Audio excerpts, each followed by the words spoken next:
Hello hello अस्सलाम वालेकुम dear aspirants. मुझे उम्मीद है कि आप लोग सब खैरियत से होंगे। आई एम सॉरी कि मेरे जो फर्स्ट पार्ट था उसमें मैं पूरी वीडियो को जो है ना वो कवर ना कर सका। ये पूरी जो टॉपिक्स मैंने फर्स्ट वीडियो में मैं डिस्कस नहीं कर सका, क्योंकि मेरे मोबाइल में जो है ना वो स्पेस जो है ना वो नहीं था। उसमें मेरा काफ़ी जो है ना वो डेटा पड़ा हुआ है। तो अभी मैंने ये डिसाइड किया है कि बजाय ये सारे जो टॉपिक्स है एक वीडियो में डालने के, मैं इसको जो है ना मुख्तलिफ़ वीडियोज़ में जो है ना वो डालूँगा, मुख्तलिफ़ वीडियो में इसको अपलोड करूँगा। तो अभी मैं इसमें जो पार्ट बी है मैं इसको डिस्कस करूँगा, और मैं इसको वहाँ से स्टार्ट करूँगा जहाँ से मैंने पार्ट वन जो था इसका जो ए सेक्शन था, प्रीवियस वीडियो था, उसको मैंने जो एंड किया था उसको मैं यहाँ से स्टार्ट करूँगा।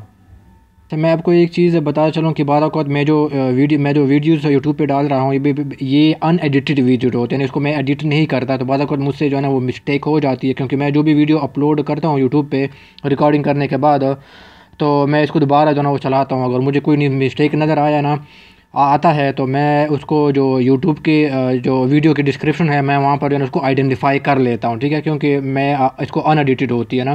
तो अगर मुझे कोई दोबारा उसको मिस्टेक नज़र आ जाता है जब मैं उसको दोबारा सुनता हूँ, तो मैं इसको वहाँ पर जो है ना वो वहाँ पर आइडेंटिफाई कर लेता हूँ। तो आप वीडियो से को देखने से पहले वहाँ पर डिस्क्रिप्शन में लाजमी तौर पर जो है ना वो जाएगा। अगर कोई मिस्टेक है तो वहाँ पर मैंने लिखा होगा, अगर नहीं है तो दैट्स फाइन। अच्छा, तो मैं इसमें एक एडिशनल चीज़ है जो है ना वो पहले बताऊंगा, बजाय कि वीडियो को स्टार्ट करने से पहले जो मैंने पिछले वीडियो में छोड़ा था इसमें पहले मैं ये बताता चलूँ कि जो फाइनेंशियल सिस्टम मैंने पार्ट फर्स्ट में जो पढ़ाया था, इसको मैंने कुछ एडिशन जो है ना वो चीज़ें इसमें मज़ीद जो है ना वो उसमें एडिशन की है, और मैं इसको थोड़ा सा और एलिबरेट करूँगा, इसमें कुछ एडिशन करूँगा कि फाइनेंशियल सिस्टम क्या होता है। It refers to a system which enables the transfer of money between investors and borrower, यानी कि ऐसा सिस्टम है, ठीक है। तो जो बारोवर से क्या करते हैं, जो सेवर है, इन्वेस्टर क्या होते हैं, वो बेसिकली वो पैसा लेना चाहते हैं ना, ये बारोवर है। और अच्छा, तो इस सिस्टम में क्या होता है, जो बारोवर होते हैं उनमें क्या होता है, उनको पैसे की जो है ना वो ज़रूरत है, और सेवर क्या होती है, जो पैसे को इन्वेस्ट करना चाहते हैं। तो इसको क्या करती है, जो फंड ट्रांसफ़र है उसको क्या करती है, सिस्टम फैसिलिटेट करती है, ठीक है, ट्रांसफ़र करने में, ठीक है। तो अभी इस सिस्टम क्या है, फाइनेंशियल सिस्टम की बात कर रहे हैं। तो इस फाइनेंशियल सिस्टम में हम सिस्टम को ये सिस्टम क्या है, इसमें the term financial system in financial system refer to a group of closely linked institution हो गए, जैसे फाइनेंशियल मार्केट्स हो गए, नॉन बैंकिंग फाइनेंशियल मार्केट हो गए, फाइनेंशियल इंटरमीडिएट्स में बात की, बैंक्स वगैरह हो गए, नॉन फाइनेंशियल जो फाइनेंशियल मार्केट्स हो गए, नॉन बैंकिंग फाइनेंशियल मार्केट हो गए, ठीक है। ये कुछ प्रोसीजर होते हैं, ठीक है, ये कुछ मार्केट्स पे मुश्तमिल होती है, कोई ट्रांजैक्शन होते हैं, मुख्तलिफ़ किस्म की बैंक ट्रांजैक्शन करते हैं, इसमें मुख्तलिफ़ किस्म की मार्केट इन्वॉल्व होते हैं। तो ये क्या करते हैं, ये कंबाइन जो है ना एक काम करते हैं, वो क्या होती है, एक क्लोजली जो है ना वो लिंक होती है, ठीक है। तो फाइनेंस सिस्टम क्या होता है, एक ऐसा क्लोजली लिंक सिस्टम होता है जिसमें ये सारी चीज़ें पर ये मुश्तमिल होता है, और ये क्या करता है, फैसिलिटेट करता है कि फ़ंड को क्या करे, जिसको पैसे की ज़रूरत है उनको देते हैं, और किसे लेते हैं, इन्वेस्टर जो पैसा इन्वेस्ट करना चाहते हैं, ठीक है, लोग उनसे जाना वो लेते हैं। तो इसको क्या करती है, फैसिलिटेट करती है, ठीक हो गया। अच्छा, इसे मैंने उस प्रीवियस वीडियो में से दो कंपोनेंट्स को मैंने डिस्कस किया था, इसमें मज़ीद इसमें कंपोनेंट्स मैं इसमें एडिशन करना चाहूँगा। इसके बेसिक कंपोनेंट्स इसमें मेरे लिए 5 होते हैं। तो इसमें फाइनेंशियल इंटरमीडिएटरी होती है, मैंने बताया, जैसे बैंक्स हो गए, ठीक है, फाइनेंशियल मार्केट्स हो गए, इसमें मैंने नॉन बैंकिंग फाइनेंशियल इंस्टीट्यूशन की बात की थी। फिर फाइनेंशियल सर्विसेज हो गए, इसमें आ जाती हैं जो मुख्तलिफ़ किस्म के अकाउंट्स होते हैं, बैंक से अकाउंट्स होते हैं, सेविंग अकाउंट, करंट अकाउंट हो गए, फिक्स अकाउंट, ये इसमें आ जाती है ना। फिर फाइनेंशियल इंस्ट्रूमेंट होते हैं, चेक्स हो गए हैं, ठीक है ना, बिल ऑफ एक्सचेंज हो गए, सारे क्या है, फाइनेंशियल इंस्ट्रूमेंट है। और क्या मनी क्या है, ये एक फाइनेंशियल सिस्टम का एक हिस्सा है। मनी क्या है, ये मीडियम ऑफ एक्सचेंज है, ठीक है। मीडियम ऑफ एक्सचेंज क्या है कि आप जो है ना वो मनी देते हैं, इसके अगेंस्ट जो है ना कोई चीज़ आप लेते हैं, ठीक है, money is the medium of exchange. तो ये मिलकर जो है ना एक फाइनेंशियल सिस्टम जो है ना वो चीज़ें बनाते हैं। तो इसमें से हम जो है ना वो कुछ चीज़ें हमने डिस्कस की है, और बाकी जो है ना जो रहती है हम इसको अभी इस वीडियो में जो है ना वो डिस्कस करेंगे। अच्छा, तो हम जो पिछले वीडियो से हमने छोड़ा था उसे हम अभी स्टार्ट करेंगे, जैसे सेविंग डिपॉजिट से हम स्टार्ट करेंगे। तो मैंने कहा था कि जो सेविंग अकाउंट में जो पैसे होते हैं उसको सेविंग डिपॉजिट कहते हैं, और इसी अमाउंट को जो है ना आप उसको डिमांड डिपॉजिट भी कहते हैं। कैसे कहते हैं मैं भी इसको बताऊँगा, आपको एक्सप्लेन करूँगा। मिसाल के तौर पर मैंने सेविंग अकाउंट में जो है ना मैंने 10 लाख रुपया रखे, अपनी बैंक ने जो है ना, मैंने कहा था कि क्या होता है, saving account holder can withdraw only specified amount within 1 week, ठीक है। ये बैंक रिस्ट्रिक्शन लगा लेते हैं कि आप स्पेसिफाइड अमाउंट एक ही पर वीक में जो है ना आप उनको विड्रा कर सकते हैं, ठीक है। अभी बैंक ने मुझे लिमिट दी है कि आप एक वीक में आप जो है ना 2 लाख रुपये विड्रा कर सकते हैं, तक विड्रा कर सकते हैं, ठीक है। अभी ये सेविंग डिपॉजिट इसको हम इसलिए कहते हैं क्योंकि जो है ना इस 2 लाख लिमिट में जो है ना रह के मैं जो है ना वो वीक में जो है ना मैं इसमें से 10,000 निकाल सकता हूँ, ठीक हो गया। मैं इसमें से 20,000 निकाल सकता हूँ, मैं इसमें से क्या 50,000 निकाल सकता हूँ, ठीक है। इसी लिमिट के अंदर जो है ना मैं अमाउंट को जो है क्या करते हैं वो निकाल सकता हूँ, ठीक है। तो इसलिए क्या करते हैं मैं अपनी अपनी डिमांड के मुताबिक जो है ना अपनी नीड के मुताबिक सॉरी अपनी नीड के मुताबिक जो है ना मैं अपनी इस लिमिट में रहते हुए अपने पैसे को निकाल सकता हूँ। इसलिए हम कहते हैं, इसलिए इस रीज़न की बिना पर हम कहते हैं कि जो सेविंग अकाउंट में पैसे होते हैं उसको एक ख़ास किस्म का नाम दिया जाता है, उसको सेविंग डिपॉजिट कहते हैं, या इसी अमाउंट को डिमांड डिपॉजिट भी कहते हैं, क्योंकि हम इस लिमिट अमाउंट के अंदर अंदर हम अपने नीड के मुताबिक जो है ना वो पैसे निकाल सकते हैं, ठीक हो गया। तो ये तो मैंने सेविंग डिपॉजिट हो गया। अब आ जाते हैं, इसको कहते हैं एफडी कहते हैं ना, टाइम डिपॉजिट भी कहते हैं, इसका अल्टरनेटिव नेम है इसका, इसको एफडी भी कहते हैं या फिक्स्ड डिपॉजिट भी कहते हैं, ठीक है। ये क्या होती है कि those who want to invest their surplus money for longer period, यानी एक लंबे अरसे तक जो है ना एक जो पैसे जो है ना वो इन्वेस्ट करना चाहते हैं, जो इसके लिए ये अकाउंट जो है ना वो होता है एक फ़िक्स पीरियड के लिए होता है, एक फ़िक्स पीरियड के लिए जो है ना एक लंबे अरसे तक जो है ना वो पैसे इस अकाउंट में जो है ना वो रखे जाते हैं। These are time deposits kept in fix period account for a fix period होता है, एक फ़िक्स पीरियड शायद 10 साल के लिए, 5 साल के लिए, 6 साल के लिए रखे जाते हैं, ठीक हो गया।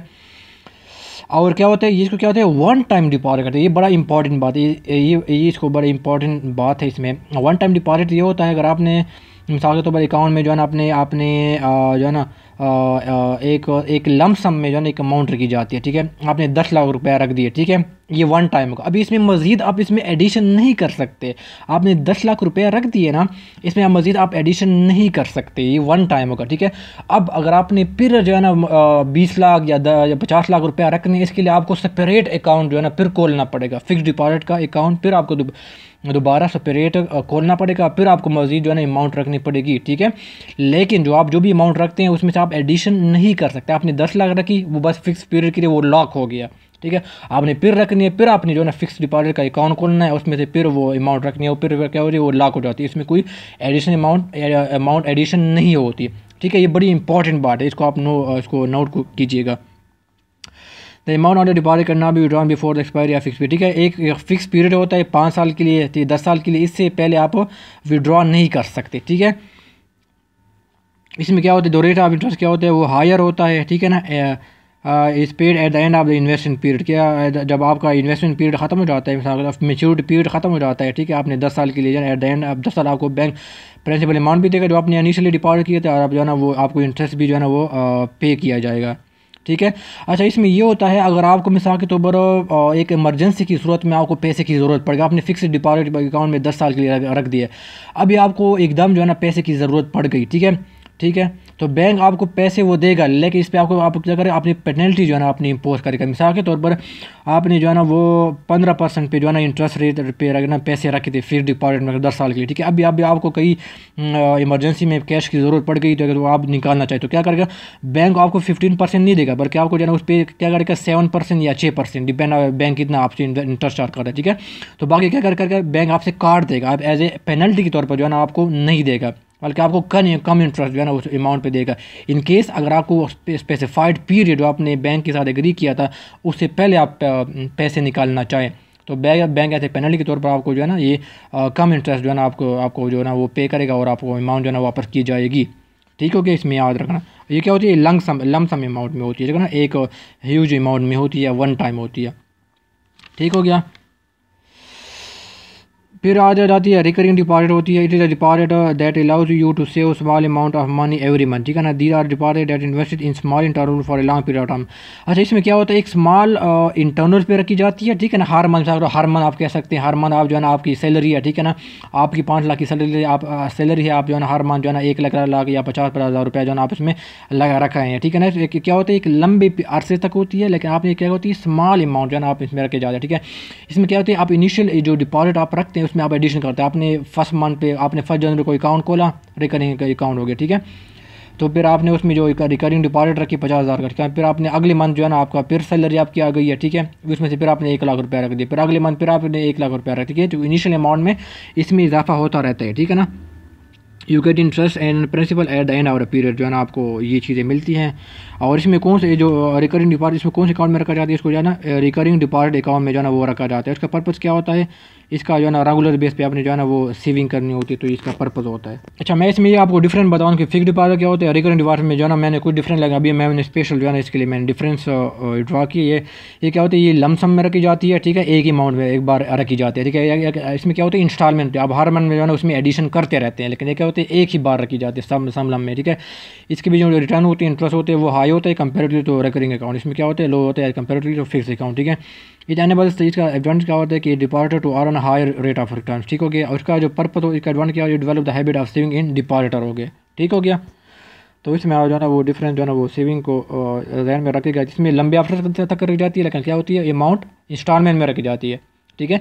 उसमें जो अमाउंट है वो लंबे अरसे तक रखी जाती है, लेकिन क्या होता है वो कि लम सम में होता है, वो वन टाइम डिपॉजिट होता है। अगर आपने फिर डिपॉजिट करने तो आपको फिर अकाउंट जो है ना वो खोलना पड़ेगा, जैसे मैंने पहले भी एक्सप्लेन किया, ठीक है। उसको आपको जहन में रखेगा ये डिफरेंस। अच्छा, फिर होते हैं प्रॉफिट एंड लॉस और शेयरिंग डिपॉजिट होता है ना, ये बेसिकली इस्लामिक बैंक का जो है ना ये कॉन्सेप्ट है।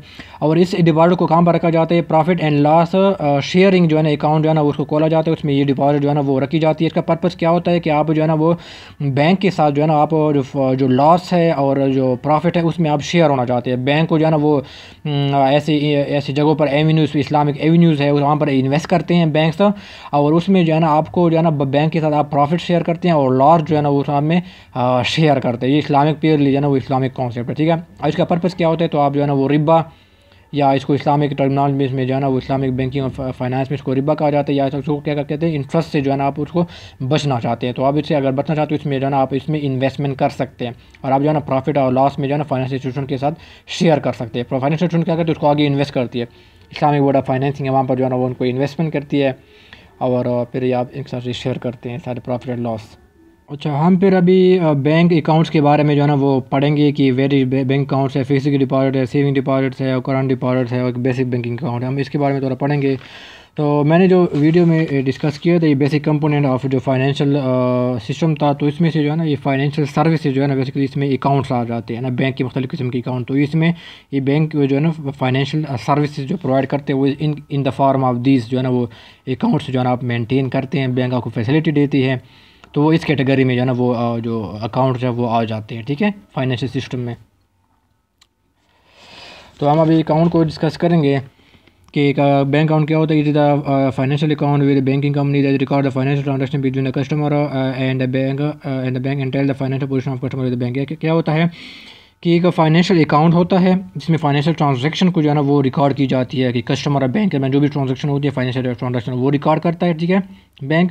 और क्या करते हैं, कस्टमर के जो है ना वो फाइनेंशियल पोजीशन बताता है कि कस्टमर के कितने एसेट्स पड़े हुए हैं, ठीक है, in the form of cash, ठीक है, इनके ऊपर कितनी लाइबिलिटी है, ठीक है, क्योंकि बैंक भी है ना वो कस्टमर को लोन भी देते हैं in the form of overdraft facility, ठीक हो गया। तो ये जो है ना वो फाइनेंशियल पोजीशन जो है ना बताता है कि एसेट क्या है, इसकी लाइबिलिटीज़ क्या है, ठीक है। लाइबिलिटी का मतलब ये है कि बैंक कस्टमर को, करंट अकाउंट होल्डर को एक ओवरड्राफ्ट फैसिलिटी देती है ना, वो बेसिकली वो कस्टमर का क्या होता है लाइबिलिटी होती है, जो कस्टमर ने पे करना होता है ना, वो हम बाद में डिस्कस करेंगे, ठीक है। तो ये फाइनेंशियल अकाउंट क्या होता है, फाइनेंशियल ट्रांजैक्शन इसमें रिकॉर्ड की जाती है बैंक अकाउंट में, और वो बताते हैं फाइनेंशियल पोजीशन बताते हैं कस्टमर का। अच्छा, हम आ जाते हैं फिक्स्ड डिपॉजिट, फिक्स्ड या इसको कहते हैं फिक्स्ड और टाइम डिपॉजिट अकाउंट कहते हैं, ठीक है। ये क्या होता है, to earn interest and want to invest the surplus money for long period, यानी जो लोग जो है इंटरेस्ट अर्न करना चाहते हैं तो एक लंबे हायर इंटरेस्ट अर्न करना चाहते हैं, ठीक है। टू अर्न दी, यहाँ पर मैं एक वर्ड ऐड कर दूंगा, to earn the higher to earn the higher interest and want to invest the surplus money for longer period के लिए जो है ना वो रखना चाहते हैं, ठीक है। ये इसका ऑब्जेक्टिव क्या है, cultivate saving of the habits, ठीक है, सेविंग हैबिट इन डिपॉजिटर हो गया, ठीक है। अच्छा, करंट अकाउंट क्या होता है, करंट डिपॉजिट अकाउंट का क्या होता है, to provide a facility to industrialist and businessman to deposit और withdraw the money as when and they need arise, ठीक है ना। यानी जो ये बेसिकली ये जो इंडस्ट्रियलिस्ट होती है, बिजनेसमैन होते हैं, जिसको पैसे की ज़रूरत होती है, ठीक है, क्योंकि उसने जो अपने वर्किंग कैपिटल रिक्वायरमेंट है उनको फुलफ़िल करना होता है ना, उसने रॉ मटीरियल जो है ना वो परचेज़ करना होता है। ठीक है, इसने जो है ना मुख्तलिफ़ किस्म की पेमेंट करनी होती है, अपने वेजेस की पेमेंट करनी होती है ना डे टू डे ऑपरेशन को चलाने के लिए। ठीक है, तो इस अमाउंट में जो है ना वो पैसा रखा जाते हैं और इस अमाउंट से अपनी नीड के मुताबिक जैसे नीड अराइज होती है वो इनको निकाल सकते हैं, अपनी नीड के मुताबिक। इसमें कोई रिस्ट्रिक्शन नहीं है, आप जितना अमाउंट इसमें रखें जितना निकालें, कोई इसमें रिस्ट्रिक्शन नहीं है। और क्या होता है to support frequent and regular transaction, अगर उसको सपोर्ट करने के लिए जो फ्रीक्वेंट और रेगुलर ट्रांजेक्शन करना चाहते हैं तो ये क्या करते हैं, आपको ये सपोर्ट प्रोवाइड कर दी है। अच्छा, इसमें बैंक बिजनेसमैन के अलावा कोई आम भी कस्टमर जो है ना वो भी पैसे रख सकते हैं। कोई आम जब बंदा कोई स्टूडेंट होता है या कोई भी बंदा होता है उसमें से करंट अकाउंट में जो है ना वो पैसे रखे जाते हैं, ताकि जो है ना मैं जल्दी जल्दी ना मुझे जो भी ज़रूरत हो तो मैं किसी भी अपनी नीड के मुताबिक मैं पैसे निकालूँ या उसमें डिपॉजिट करूँ। ठीक है ना, ताकि रेगुलर ट्रांजैक्शन को फैसिलिटेट कर दे। ठीक है, तो बिजनेसमैन के अलावा जो है ना वो भी कर सकते हैं। तो इसका जो प्राइमरी पर्पज़ है ना वो इंडस्ट्रियलिस्ट और बिजनेसमैन को जो है ना वो सपोर्ट करना है, प्राइमरी पर्पज़ है। ठीक है, लेकिन और भी लोग रख सकते हैं, स्टूडेंट्स वगैरह हो गए वो भी इसमें रख सकते हैं। फिर क्या होता है, restriction on withdrawal. The amount deposited generally be withdrawn at maturity. When withdrawal is made before maturity, minimum interest पे। ठीक है ना, मैंने जैसे पहले भी इसे बताया है कि इस अकाउंट में जो पैसे रखे जाते हैं उसको कहते हैं एक किस्म की आपको रिस्ट्रिक्ट किया जाता है। आप जो है ना वो विड्रॉ जो है ना वो नहीं कर सकते टिल मेच्योरिटी पे जो है ना आप उसको अमाउंट जो है ना वो निकाल सकते हैं। यानी मेच्योरिटी 5 साल का जो है ना ख़त्म होगा, आपने 5 साल की रखे, 5 साल के बाद जो है ना आप निकाल सकते हैं। ठीक है, लेकिन आपको इमरजेंसी की पैसे को ज़रूरत पड़ गई तो आप उनको निकाल सकते हैं, लेकिन बैंक आपके ऊपर पेनल्टी रखता है। आपको बैंक ने आपको इनिशियली 15% जो है ना वो पे इंटरेस्ट पे जो है ना आपसे प्रॉमिस किया था एग्रीमेंट में। ठीक है ना, जब आप पैसे जमा करवा रहे थे, लेकिन आपको पैसे की ज़रूरत पड़ी तो क्या करेगा, आप निकालना चाहे तो बैंक क्या करेगा, उसमें से इंटरेस्ट काट देगा। ठीक है ना, एज ए पेनल्टी के तौर पर आपको जो है ना कम इंटरेस्ट जो है ना 7, 6, 5 जो भी है ना वो बैंक जो है ना वो आपको पे करेगा। अच्छा, these are the withdrawal of there are restriction of withdrawal. जैसे मैंने पहले बताया कि इस पर रिस्ट्रिक्शन होती है कि आप जो है ना एक ख़ास अमाउंट जो है ना एक वीक में जो है ना उसको जो है ना वो निकाल सकते हैं। मैंने पिछले जो है ना वो टॉपिक में इसको एक्सप्लेन किया है, सेविंग डिपॉजिट मैंने इसको एक्सप्लेन किया। ठीक है, there is no restriction on withdrawal from bank, कोई भी रिस्ट्रिक्शन नहीं। आप जो भी जितने भी विड्रॉल करें ना आप, इसमें कोई जो है ना वो इसमें जो है ना वो रिस्ट्रिक्शन नहीं है। फिर इसमें इंटरेस्ट आ जाता है। इसमें क्या डिफरेंस है, higher rate of interest is allowed on this account. ठीक है, इसका पर्पज़ का क्या होता है कि हायर इंटरेस्ट जो है ना उस पर अर्न किया जाता है, interest is allowed at lower. इसमें जो इंटरेस्ट होते हैं सेविंग अकाउंट में जो है ना आप डिपॉजिट होती है, इसमें जो इंटरेस्ट होता है कंपेरेटिवली लेस होता है। ठीक है, कंपेरेटिवली लेस होते हैं किसके, फिक्स डिपॉजिट के, जबकि फिक्स डिपॉजिट का क्या होता है, इंटरेस्ट रेट हायर होता है। ठीक हो गया, और इसमें क्या होता है, कोई इंटरेस्ट जो है ना वो नहीं मिलता। आते करंट डिपॉजिट अकाउंट में कोई इंटरेस्ट नहीं मिलता, नो इंटरेस्ट बेयरिंग अकाउंट। फिर आ जाता है कि चेक फैसिलिटी। इसमें कोई जो है ना आपको जो फिक्स डिपॉजिट हो गया इसमें आपको कोई चेक की फैसिलिटी नहीं दी जाती पैसे को विड्रॉ करने के लिए। आपको सेविंग डिपॉजिट अकाउंट पे जो है ना आपको चेक की फैसिलिटी दी जाती है विड्रॉल करने के लिए, और आपको जो है ना वो करंट जो डिपॉजिट है अकाउंट है इसमें भी फैसिलिटी दी जाती है। ठीक है, अच्छा, इसमें क्या होता है, इसमें कोई चेक नहीं दिया जाता फिक्स डिपॉजिट पे, फिक्स डिपॉजिट अकाउंट में, लेकिन इसमें बैंक आपको एक रसीद दिया जाता है। इसको कहते हैं फिक्स्ड डिपॉजिट रिसिप्ट, उसे कहा जाता है FDR, फिक्स्ड डिपॉजिट रिसिप्ट क्या हो जाता है। आप पैसे जमा करवाते हैं तो बैंक क्या करते हैं, बैंक आपको ये रसीद देता है। अब जब आपकी मैच्योरिटी जो है ना का डेट आ गया, आपने पैसे वापस लेने या 10 साल के बाद, ठीक है, या 5 साल के बाद, जो भी ड्यूरेशन में रख रहे हैं आप, तो आप बैंक को ये रिसिप्ट जो है ना प्रेजेंट करेंगे, आपको बैंक इंटरेस्ट और प्रिंसिपल अमाउंट जो है ना वो वापस करेगा। ठीक है, तो आप इसको विड्रॉल कीजिए। ये रिसिप्ट जो है ना फिक्स डिपॉजिट रिसिप्ट कहा जाता है FDR, उसको आप जो है ना वो यूज़ कर सकते हैं। ये आपको बैंक इशू करेगा एट द टाइम आप जब आप पैसे जमा करवा रहे होते हैं फिक्स डिपॉजिट में। फिर आ जाती हैं frequency of deposit in account is made only at one time. ठीक है ना, कि आप जो है ना इसमें 1 टाइम डिपॉजिट कर सकते हैं। ठीक है, अगर आप दोबारा, जैसे मैंने इसको पहले भी एक्सप्लेन किया इस टॉपिक को, कि अगर आप दोबारा रखना चाहते हैं, ठीक है ना, तो फिर आपको अलग फिर जो है ना दोबारा अकाउंट खोलना पड़ेगा और आप फिर जो है ना उसमें रखवा रहे हैं। ठीक है, आपने एक बार रख दिया, ठीक है, 1 जनवरी को 2021 को जो है ना आपने 20 लाख की डिपॉजिट रख दी। ठीक है, अब इस डिपॉजिट में आप मजीद एडिशन नहीं कर सकते। ठीक है, ये 1 टाइम है, लमसम में आप रखते हैं 1 टाइम रखते हैं। अगर आपने फिर और इसमें 30 लाख हो गया, 40 लाख फिर रखने पर आपने फिर सेपरेट फिर अकाउंट जो है ना वो खोलना है। ठीक है, deposit can be made number of time, कोई भी किसी भी नंबर पे जो है ना आप डिपॉजिट कर सकते हैं। सेविंग अकाउंट में जो है ना ये इसमें आप जो है ना कुछ भी आपकी मर्ज़ी के मुताबिक उसमें डिपॉजिट कर सकते हैं। ठीक है ना, और जो करंट अकाउंट है, ये करंट अकाउंट है, इसमें जो है ना आप अपनी मर्ज़ी के मुताबिक जो है ना वो डिपॉजिट कर सकते हैं आपकी मर्ज़ी के मुताबिक। There is no restriction on making deposit in this account. फिर आ जाती है overdraft facility are not allowed, ठीक है ना। जो एफडी के लिए होता है, फिक्स डिपॉजिट अकाउंट के लिए होता है, उसके लिए ओवरड्राफ्ट फैसिलिटी अलाउ नहीं होता, इस पर भी नहीं। और सेविंग अकाउंट पे जो है ना आपको अलाउ नहीं होता। और जो करंट अकाउंट होता है आपको वहाँ पर ओवरड्राफ्ट की फैसिलिटी आपको अलाउ होती है। अच्छा, जो ओवरड्राफ्ट फैसिलिटी क्या है ये इसको आपको मैं आगे जो है ना मैं डिस्कस करूँगा, फिलहाल इसको आप जहन में रखिएगा, ठीक है। मैं इसको आगे डिस्कस करूँगा ये क्या होती है fix deposit, fix overdraft facility क्या चीज़ होती है। अच्छा, अगली वीडियो में फिर आपको मैं बैलेंस शीट पढ़ाऊँगा, ठीक है। लेकिन इससे पहले मैं आपको ये इंपॉर्टेंट ज़रूरी है, ये पहले मैं पढ़ाऊँगा कि आप जो है क्योंकि वहाँ पर यूज़ होगा, ठीक है। वहाँ पर ये कॉन्सेप्ट यूज़ होगा तो समझने में आपको मदद मिलेगी, ठीक है। बैंक रिजर्व्स क्या होते हैं, are the minimum cash that must be kept either in its by the bank, ठीक है ना, that must be kept by the financial intermediary either in its own vault or in an account with the central bank. यानी वो जो minimum cash होती है या तो वो क्या होती है, या तो जो कमर्शियल बैंक होते हैं उसने जो है ना अपने जो बैंक्स होते हैं, फाइनेंशियल इंस्टीट्यूशन होती है, फाइनेंशियल इंटरमीडियरी होती है, उसने अपने जो है ना अपने पास रखना होता है, ठीक है, या सेंट्रल बैंक के पास जो है ना वो रखना होता है, ठीक है। ये किसकी रिक्वायरमेंट होती है, ये जो कंट्री का सेंट्रल बैंक होता है। पाकिस्तान में अगर देखें ये स्टेट बैंक ऑफ पाकिस्तान है, ये कमर्शियल बैंक्स पे ये जो है ना इसकी रिक्वायरमेंट होती है, ये स्टेट बैंक ऑफ पाकिस्तान की रिक्वायरमेंट होती है जो कि कमर्शियल बैंक्स को फुलफ़िल करनी होती है। एक अपने पास रखना होता है, ठीक है, या जो है ना या तो सेंट्रल बैंक के पास जो है ना वो रखना होता है, ठीक है। मैं इसकी तरफ जो है ना बाद में आऊँगा कि इसको कैलकुलेट कैसे किया जाता है। अच्छा, रिज़र्व पर ये टू टाइप्स के होते हैं। एक को कहा जाता है CRR जो कहते हैं कैश रिज़र्व रेशो कहा जाता है, ठीक है, और दूसरे को कहा जाता है स्टैट्यूटरी लिक्विडिटी रेशो, ठीक है, SLR कहा जाता है, ठीक है। ये दो किस्म के रिजर्व होते हैं बैंक के।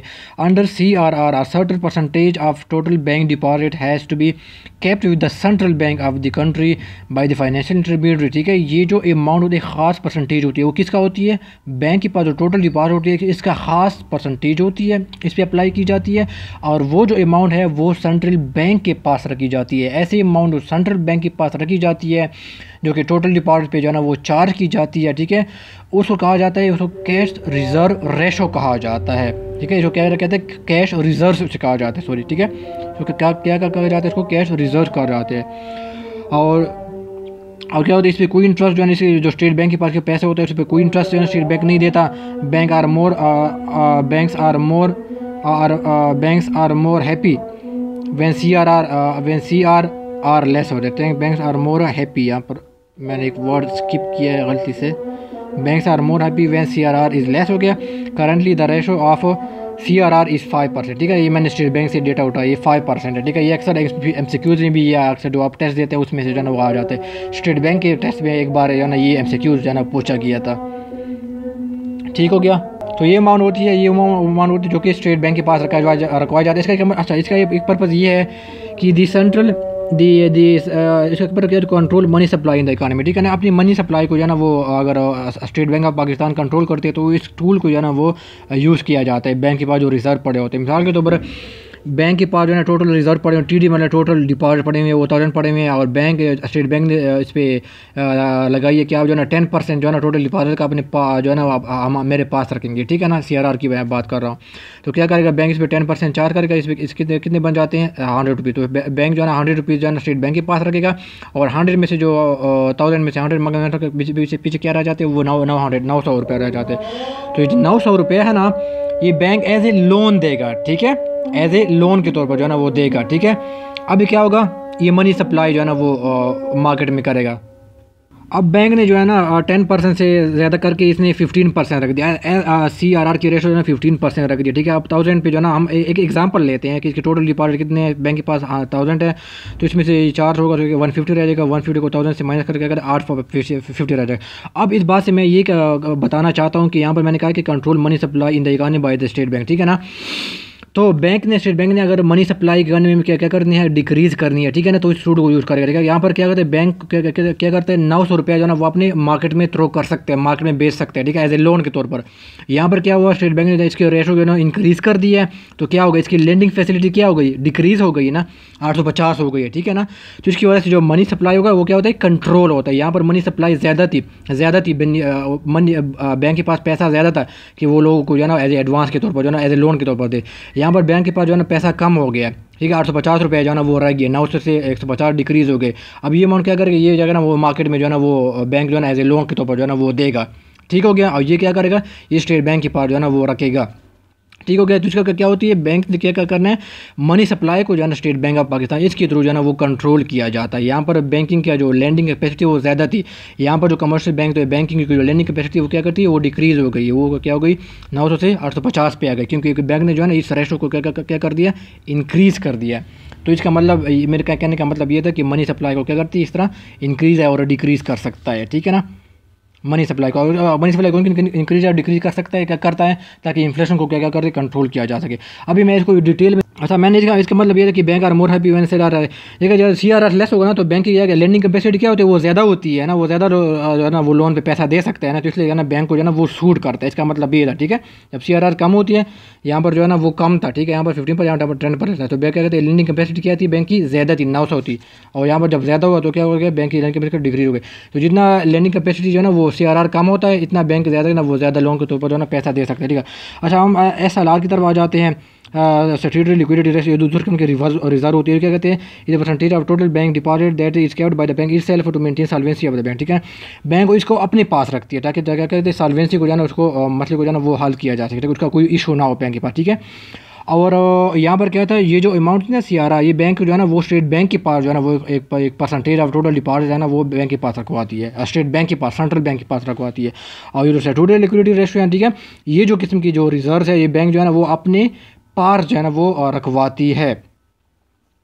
अच्छा, इनका पर्पस क्या होता है, टू मीट जो एसएलआर का जो है ना रिजर्व का क्या पर्पस होता है कि to meet the demandability and time liability. अच्छा, डिमांडेबिलिटी क्या है, it include all the liabilities of the bank which are payable on demand. देखिए जो आप बैंक के पास जो पैसा पड़ा होता है करंट अकाउंट में, वो क्या होती है, बैंक की है ना वो डिमांड लायबिलिटी होती है, बैंक को बैंक के पास क्या होती है, लायबिलिटी होती है। अच्छा ठीक है, तो बैंक जैसे नीड अराइज होती है, बैंक को वो पे करना होता है। बैंक ने जो एटीएम में पैसा रखा होता है वो क्या होती है, वो डिमांड लायबिलिटी होती है। जैसे किसी की नीड अराइज होती है जो है ना वो सीधा उसको निकाल लेते हैं। ठीक है ना, तो जो करंट अकाउंट में पैसा पड़ा होता है वो बैंक के लिए क्या है, वो एक डिमांड लायबिलिटी होती है। ठीक है, कि आपने डिमांड के मुताबिक जो है कस्टमर अपने पैसा निकाल सकते हैं। ठीक है, और टाइम लायबिलिटी क्या होती है, ये liabilities which commercial banks are liable to pay to customer after fix agreed period, यानी एक फिक्स पीरियड होता है, जैसे फिक्स डिपॉजिट था, ये फिक्स एग्रीड पीरियड के लिए रखा होता है।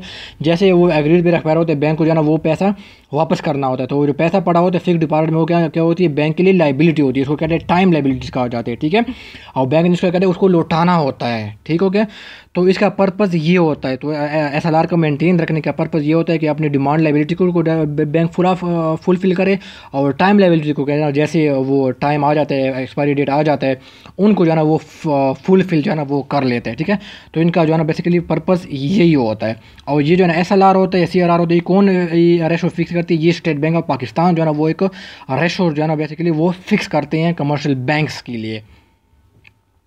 अच्छा, इसके बाद फिर हम बैलेंस शीट जो है ना अगली वीडियो में हम डिस्कस करेंगे। ठीक है, अगर आपको मेरी वीडियो अच्छी लगी तो उसको लाइक कीजिएगा, जो कमेंट कीजिएगा। ठीक है, अगर आपको वीडियो जो है ना वो अच्छी ना भी लगी तो फिर भी जो है ना आप इसको जो है ना वो उस पर जो है ना उसको सब्सक्राइब कीजिएगा, क्या पता कि आपको क्या कोई अच्छी वीडियो जो है ना वो आपको कोई अच्छी लग जाए। ठीक है ना, तो अगर आपको अच्छी ना भी लगती हो फिर भी आप जो है ना वो उसको सब्सक्राइब करें। ठीक है, ओके, अल्लाह हाफ़िज़। बाकी सेक्शन हम नेक्स्ट वीडियो में जो है ना इंशाल्लाह वो मैं डिस्कस करूँगा बैलेंस शीट को। Okay, bye, take care.